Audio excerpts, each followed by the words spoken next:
नमस्कार. आज आपण साबुदाणा भिजवण्यापासून ते साबुदाणा खिचडीपर्यंत सर्व काही बघणार आहोत. तर चला बघूया.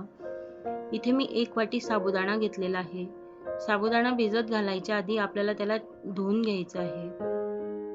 धुताना त्याला आपल्याला चोळून धुवायचं आहे, जेणेकरून चोळल्यामुळे त्याचं स्टार्च जे असतं ते निघून जातं आणि साबुदाणा मोकळा भिजून होतो. हे सर्व पाणी मी आता फेकून दिलेलं आहे.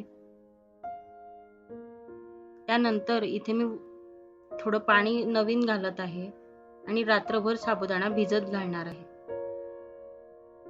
दुसऱ्या दिवशी सकाळी तुम्ही इथे बघू शकता, साबुदाणा अगदी मोकळा आणि मऊसूत भिजून झालेला आहे. त्यामध्ये पाण्याचा अंश सुद्धा दिसत नाहीये आणि मऊ सुद्धा भिजून झालेला आहे.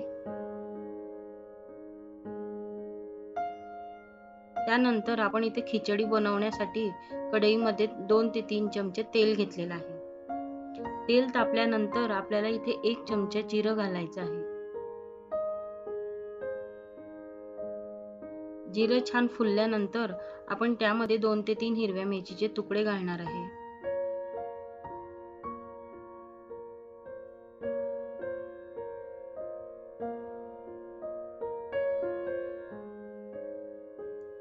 मिरची परतून झाल्यानंतर इथे मी 1 कच्चा बटाटा घेतलेला आहे आणि त्याच्यावर साल काढून फोडी करून घेतलेले आहे आणि हे सुद्धा आपल्याला तेलामध्ये बटाटा परतून घ्यायचा आहे.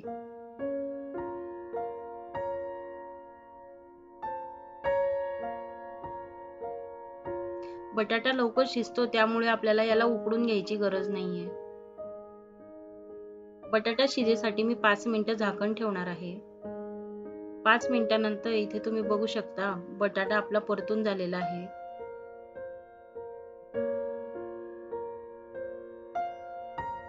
आणि इथे मऊ सुद्धा शिजून झालेला आहे.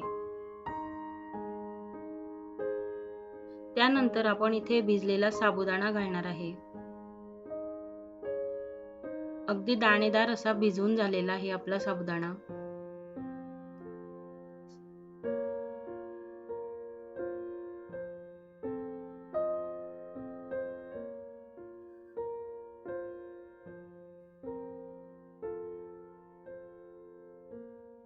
एक ते 2 मिनिट साबुदाणा परतून झाल्यानंतर इथे मी शेंगदाणे भाजून घेऊन त्याचं जाडसर असं कूट तयार केलेलं आहे आणि अर्धी वाटी कूट घातलेला आहे. त्यानंतर आपल्याला इथे चवीनुसार मीठ घालायचं आहे.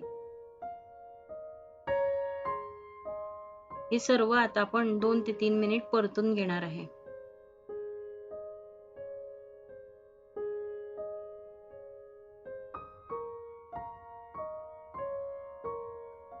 परतून झाल्यानंतर आपल्याला साबुदाण्याला एक वाफ आणायची आहे. त्यासाठी मी इथे झाकण ठेवत आहे.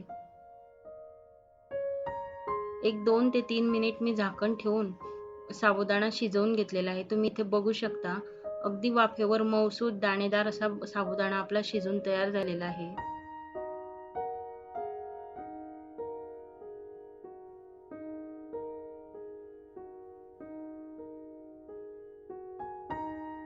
अगदी लहानग्यांपासून ते मोठ्यांपर्यंत अशी आवडणारी साबुदाणा खिचडी, आपली झणझणीत अशी खिचडी तयार झालेली आहे. तर आजची रेसिपी तुम्हाला कशी वाटली नक्की सांगा.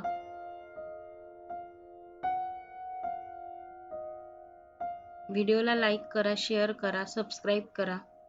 लवकरच भेटूया नवीन व्हिडिओ सोबत. धन्यवाद.